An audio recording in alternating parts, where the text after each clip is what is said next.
This conference will now be recorded. Hi, this is Mel Green, and I'd like to talk to you about the impacts of cognition under Pdpm. When you receive this in PowerPoint presentation, you will be able to click on this word cognition, and it will take you to CMS's YouTube video on interviewing our population. So Medicare's payment methodology changed with Pdpm, the patient-driven payment model. Under this model, therapy services no longer drive how we get paid for each Medicare resident. Instead, each resident's rate is individualized and based on their full clinical picture, with thousands of possible rates. The role of the social worker in long-term care is broad. Your knowledge and diligence has an impact on many clinical, psychosocial, and financial outcomes. Quality measures related to the antipsychotic medications that impact our 5-star quality measure ratings that are also used in granting contracts with managed care organizations, survey results related to mood, behaviors, room changes, grievances, allegations, discharge planning, and care planning. Financial impact related to safe discharge planning that assists with avoiding rehospitalization rates, which could ultimately lead to a full year of Medicare rate reduction. A marketing impact related to safe discharge planning, arranging community services, and perhaps following up calls after discharge. And most importantly, the impact you have on residents' rights, quality of life, and advocacy. Under Pdpm, you now have an additional impact that is more directly related to reimbursement for each of these residents.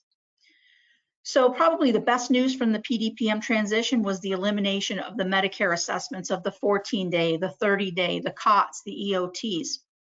And now we only complete a 5-day that may or may not be combined with an admission.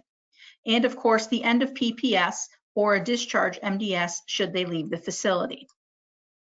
Of course, you still need to complete your OBRA-related assessments such as your quarterlies, your annuals, and your significant change. But the elimination of the additional PPS assessments eliminated opportunities to identify changes in cognition during the Medicare patient stay. That is the rationale behind the recent change in protocol related to BIMS interview. So under Pdpm, a BIMS score of less than 13 is considered impaired cognition in the methodology of the speech component under Pdpm. And that can mean the difference of $15 to $20 a day for a single patient. The speech component across the organization represents significant opportunity to secure revenue that is in line with our patient population. And that being said, we implemented that new protocol for your Medicare managed care patients that is effective Monday, November 16th.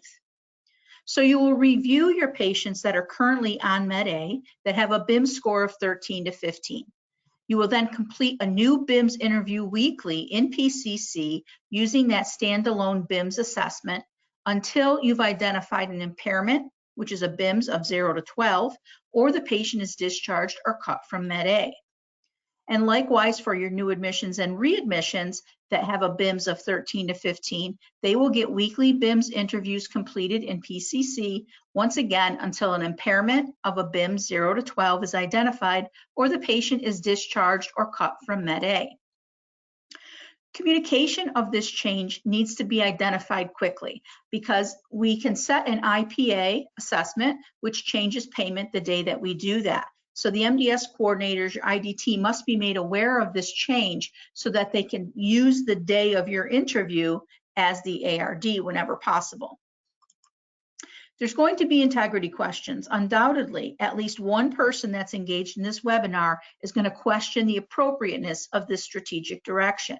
They're going to ask, why are we stopping once we get to less than 13?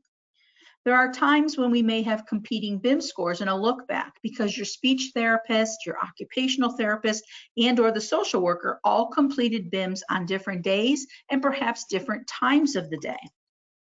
So I reached out to CMS prior to the implementation of Pdpm to ask if we are obligated to code a BIMS score that is the best or considered the worst or the one that is closest to the ARD. This was their reply. They expect that we will code whatever reflects most accurately the status of the patient. So think of this. If there are fluctuations in cognitive ability, would you be doing the patient justice by capturing only the cognitively intact score of a 13 to 15 over a competing score of 11 to 12 that's documented? Doesn't that fluctuation itself reflect the most accurate status of the patient? If their cognition fluctuates, what's the appropriateness of them signing their own paperwork, benefiting from therapy and clinical education, and what risks are associated with returning to the community or perhaps being rehospitalized because we neglected to identify the impairment?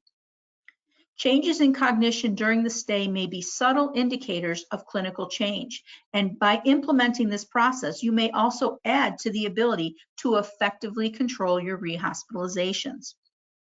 So you need to take credit for the impairment, care plan the fluctuation, and the impact of that fluctuation on the resident's disposition. So now your direct impact on the reimbursement rate since PDPM is related to BIMS scores, or the CPS, which is the cognitive performance when a BIMS interview cannot be completed, and the frequency of depressive symptoms, which is section D. And for the purpose of this session, we're only addressing cognition. During the month of December, regional reimbursement nurses are going to be focused on your BIMS scores. They're going to look at your CPS when a BIMS couldn't be conducted. They're going to look at the interview processes. They'll complete remote audits as well as on-site visits, and they may request to accompany someone on interviews and provide additional education on the topic as needed. So unless a resident is rarely or never understood, CMS believes all residents are interviewable unless they refuse. So then the interview should be attempted. BIMS under 13 for speech and less than or equal to 9 for nursing is considered cognitively impaired. When should responses be coded as zeros? So you would code a 0, which is a no or could not recall, if the resident cannot recall the word even after being given a category cue, or if the resident responds with a nonsensical answer, or if the resident chooses not to answer the item. So in any of those three situations, you would code a 0 throughout the BIMS interview. Rules for stopping an interview before it is completed. You would stop the interview after completing C0300C, which asks about the day of the week. You would stop it if all the responses have been nonsensical, or there's been no verbal or written response to any of the questions up to this question, or there's been no verbal or written response to some of the questions up to this point, and the other ones were nonsensical. If the interview is stopped, you do the following. You code a dash in C0400 A, B, and C. You code a 99 in the summary score of C0500. Now this typically is just happening in PCC automatically once you've coded these things. This would be instruction if you were doing this on a paper format.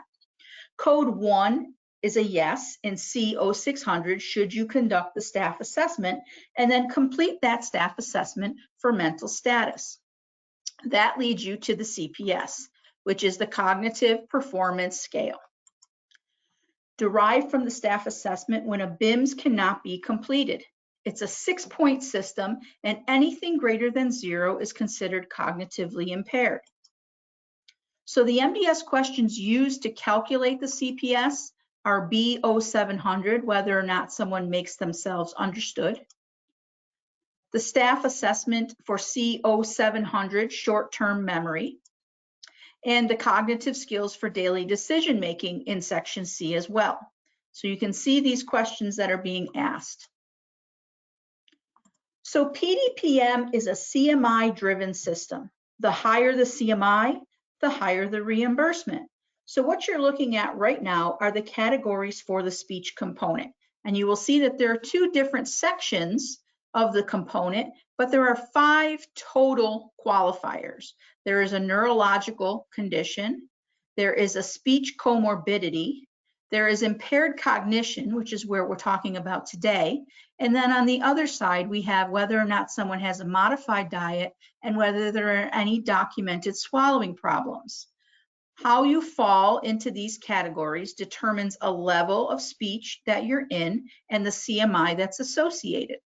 So if you were to look at this first one, you would see that this person has no neurological, speech comorbidity, or impaired cognition, and they didn't have either of these swallowing or diets, and they get the lowest CMI of 0.68. By simply adding an impaired cognition, that brings this category to any one. All right, impaired cognition is the one. They still have neither an impaired modified diet or a swallowing issue, and now they rise to a 1.46, remembering that the higher the CMI, the higher the reimbursement. Under the nursing component, if the resident's BIMS score is less than or equal to 9, he or she is considered cognitively impaired and they qualify for one of these other categories. We don't talk much about this less than and equal to 9 because it's less significant than that impact on the speech component. We more often than not gear ourselves to get past and out of these particular categories so you wouldn't see that impact being shown through the cognitive aspect. The resident is cognitively impaired if one of the 3 conditions exist for CPS. All right, so you have your coma and completely ADL dependent, severely impaired cognitive skills equals 3, and then 2 or more of the following are present. So you either have that they have a problem being understood, they have a short-term memory problem, and they have cognitive skills problems. They need 2 out of 3 of those. And if one of these are a severe problem, that's when you're considered cognitively impaired for nursing. Again, we don't talk much about that because your bigger impact is really that BIMS score that's less than 13 that impacts the speech component. Remembering PDPM is a CMI-driven system, and the higher the CMI, the higher the reimbursement. So I want to thank you for joining this, and I will also put together a SurveyMonkey quiz related to this webinar that I'd appreciate if you could take. Have a great day.